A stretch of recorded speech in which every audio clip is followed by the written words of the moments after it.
Algoritma YouTube. Untuk para YouTuber, istilah algoritma YouTube pasti bukan hal baru. Tapi sebenarnya, apa sih algoritma YouTube itu? Dan bagaimana algoritma YouTube berpengaruh kepada kinerja channel kita? Dua pertanyaan tersebut terus berkecamuk di pikiran Nubi ketika memulai channel Nubiscat. Hingga akhirnya Januari 2023, Nubi membaca setiap halaman dokumentasi YouTube untuk mengetahui bagaimana algoritma YouTube bekerja. Nubi juga bereksperimen dengan banyak hal di channel Nubiscat untuk menguji pemahamannya tentang algoritma YouTube. Tidak cukup hanya di situ, di bulan Februari, Nubi nekat mengaktifkan channel kosongnya. Memulai lagi dari awal, tanpa subscriber, tanpa video, dan sebuah nama baru. Channel Catatan Nubi pun lahir. Minggu pertama tentu saja sepi dan hening, tidak banyak interaksi. Mendekati minggu kedua, hanya 10 subscriber dan view yang hanya belasan. Rasanya mau patah semangat saja. Tapi Nubi yakin, berteman dengan algoritma YouTube perlu waktu dan juga kesabaran. Akhir bulan Februari, Nubi mengupload videonya yang ketiga. Hari pertama hanya 8 view. Hari kedua 23 view. Tapi pada hari ketiga, sesuatu terjadi. Video panjang Nubi tembus 1000 view untuk pertama kalinya dan terus bertambah setiap harinya. Nubi masih ragu apakah ini karena yang Nubi lakukan atau hal lainnya. Untuk memastikan, Nubi mengupload beberapa video panjang lagi.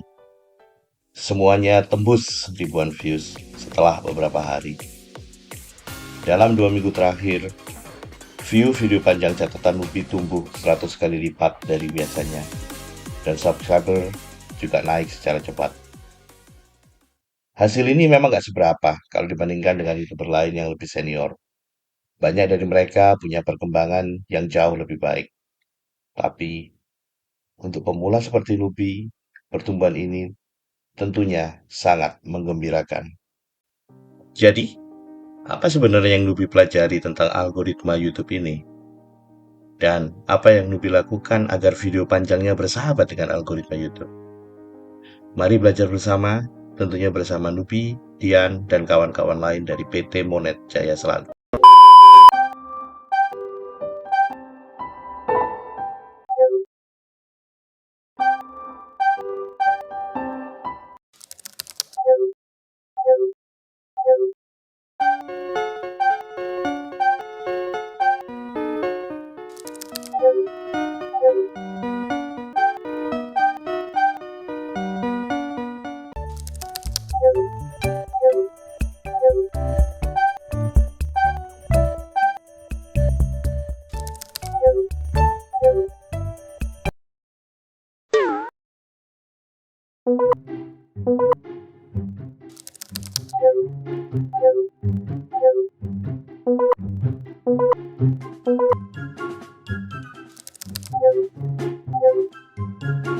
Oh, tenang.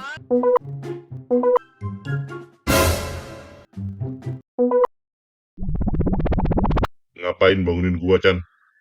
Ganggu saja. Gua lagi PDKT nih sama Kagura Mobile Legend. Diam lu, Noob. Mau gua bongkar isi folder laporan penjualan Agustus 2022 lu. Spoiler alert, sama sekali ndak ada hubungannya sama laporan penjualan.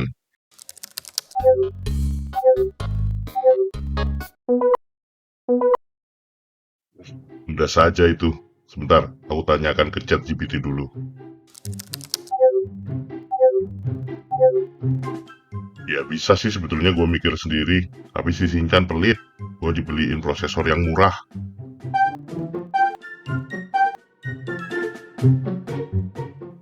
Nah, Dian toh yang tanya, kenapa ndak ngomong dari tadi? Kalau gitu kan saya bisa prioritaskan.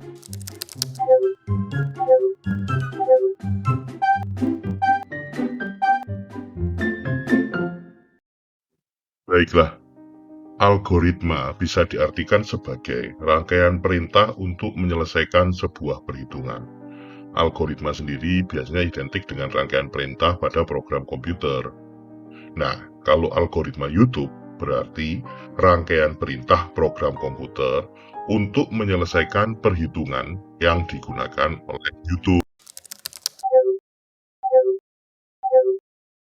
Sebenarnya banyak sih proses yang dilakukan oleh algoritma YouTube, tapi beberapa yang disebutkan di dokumentasi dan dirasa cukup penting ada beberapa, yaitu pertama, melakukan proses untuk mengenali channel, video, dan juga pengunjung. Yang kedua, proses untuk rekomendasi konten. Berikutnya, proses menentukan sebuah konten melanggar kebijakan atau hak cipta. Dan terakhir adalah manajemen iklan. Seperti dibilang tadi, itu hanya sebagian saja dari proses yang ada di dalam algoritma YouTube.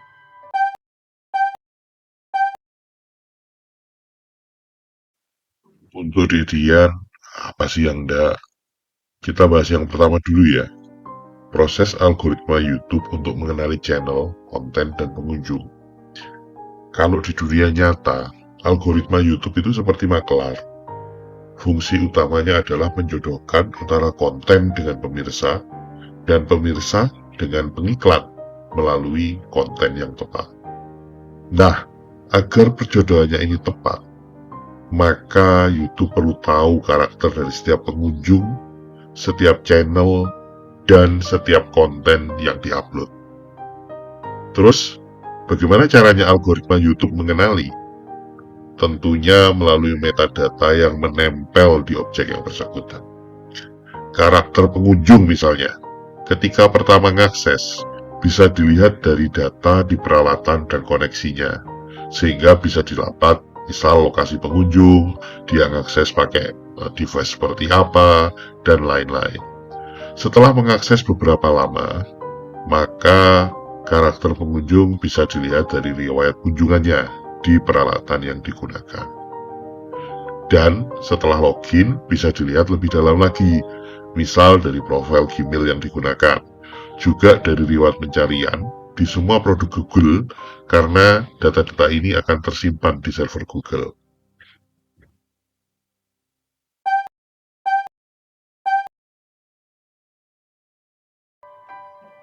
Algoritma YouTube untuk mengenali konten terus diupdate dari waktu ke waktu. Dulu, algoritma YouTube menggunakan judul, deskripsi, tag, dan metadata konten lainnya untuk mengenali karakter konten. Sekarang, dengan berkembangnya AI, algoritma YouTube bisa mempelajari isi konten, termasuk tulisan di dalam konten dan suara di dalam konten. Berdasarkan itu semua, algoritma YouTube bisa menarik kesimpulan. Apa sih sebenarnya topik yang dibahas oleh sebuah konten?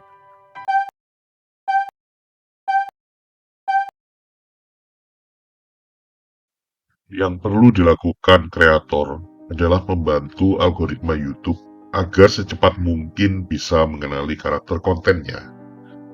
Ini dilakukan dengan mengisi metadata yang tepat di judul, deskripsi, tag juga membantu. Tapi untuk tag mungkin tidak sekuat beberapa tahun sebelumnya. Paling penting adalah pastikan tema dan kata kunci yang ingin kita sampaikan disebutkan secara berulang dalam konten kita, baik itu dalam bentuk tulisan atau dalam bentuk suara. Pastikan bahwa itu terekam jelas dan bisa dikenali oleh algoritma YouTube. Kenapa kita harus membantu algoritma YouTube untuk melakukan pengenalan? Pertama, karena proses ini memerlukan waktu. Jumlah konten YouTube sekarang jauh lebih besar daripada tahun-tahun sebelumnya. Setiap hari jutaan konten baru diupload. Tentunya ini membuat algoritma YouTube harus bekerja lebih keras. Semakin cepat konten kita dikenali, semakin cepat pula sistem rekomendasi akan bekerja. Kedua, kita juga tidak ingin algoritma YouTube mengenali konten kita dengan tema atau kata kunci yang salah, sehingga ketika dijodohkan dengan pengunjung, tidak terjadi perjodohan yang sesuai. Konten di catatan Nubi misalnya, perlu beberapa hari setelah diupload baru bisa tembus 1000 view. Bisa jadi itu karena algoritma YouTube baru benar-benar bisa mengenali karakter kontennya setelah beberapa hari tersebut.